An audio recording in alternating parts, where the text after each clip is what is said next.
Hi everyone, आप लोग कैसे? आई होप कि आप लोग अच्छे होंगे। तो फ्रेंड, बिहार में जमीन रजिस्ट्री अब इस आसान तरीके से करवाए। पूर्वजों का जमीन अपने नाम करवाना हुआ आसान। साथ में ये भी बताऊंगा कि बिहार में जमीन का रजिस्ट्री का नया नियम क्या कहता है। पूरी जानकारी को मैं बताऊंगा विस्तार पूर्वक। लेकिन उससे पहले अगर आप मेरे चैनल पर नए हो, अब तक अपने मेरे चैनल को सब्सक्राइब नहीं किया तो प्लीज चैनल को सब्सक्राइब कीजिए और बेल आइकन प्रेस करना ताकि जो भी ऐसे लेटेस्ट अपडेट हो सबसे पहले नोटिफिकेशन आपको प्राप्त हो। तो वीडियो को बिना देर के शुरू करते। बिहार में जब से बिहार सरकार की तरफ से जमीन खरीद बिक्री के नियम को बदला गया है, तब से लोग अपनी जमीन को कहीं नहीं बेच पा रहे हैं और फिर खरीदने में दिक्कतों का सामना करना पड़ रहा है। क्योंकि बिहार सरकार की तरफ से जमीन रजिस्ट्री के नए नियम के अनुसार अब जो जमीन का मालिक होगा वही अपनी जमीन को बेच सकेगा। यानी कि जमीन का जमाबंदी होना जरूरी है। जमाबंदी का मतलब यह है कि जमीन का मालिक कौन है यह रिकॉर्ड में साफ साफ दर्ज होना चाहिए। लेकिन बहुत सारे लोग का जमाबंदी उसके नाम से नहीं है और आलम यह है कि लोग अपनी जमीन को बेच नहीं पा रहे हैं। लेकिन अगर आपका पूर्वज का जमीन और अभी तक जमाबंदी आपके नाम नहीं हुआ है तो आप इस आसान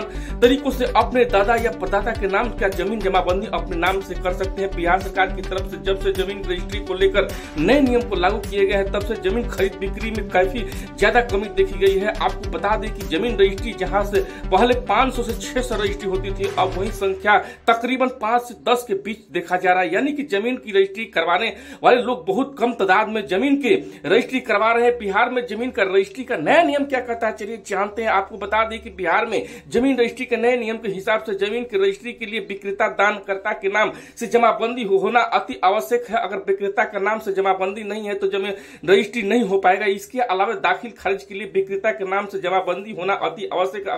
अगर जमीन बेचने वाले के नाम से जमाबंदी नहीं है तो राजस्व विभाग आमतौर पर साफ साफ कह दिया है कि जिन जिन भूमि मालिकों का नए नियम लागू होने से पहले ही जमीन रजिस्ट्री करवाई गई थी लेकिन किसी कारण बस उसका दाखिल खारिज नहीं हो पाया है तो वैसे व्यक्ति केवल वंशावली का उपयोग करके जमीन का दाखिल खारिज करवा सकते हैं। मैं बता दूं कि इस प्रकार करवा अपने दादा परदादा की जमीन के जमाबंदी अपने नाम, जो परिवार भी अपने पूर्वजों के नाम से जमाबंदी और उन्हें अभी तक आपसी बंटवारा नहीं किया है तो आपसी बंटवारा जो जमाबंदी होल्डिंग कायम नहीं करवाए हैं उनकी सहूलियत के लिए बता दें कि राज्य सभी अंचलों में हलकों में जो है कि शिविर लगा रहा है। सप्ताह के 3 दिन शिविर लगा रहा है ताकि पब्लिक को दिक्कत न हो। तो ये जानकारी कैसा लगा कमेंट करके जरूर बताइएगा और ऐसी जानकारी के लिए अपने चैनल को सब्सक्राइब कीजिए। जय हिंद, जय बिहार।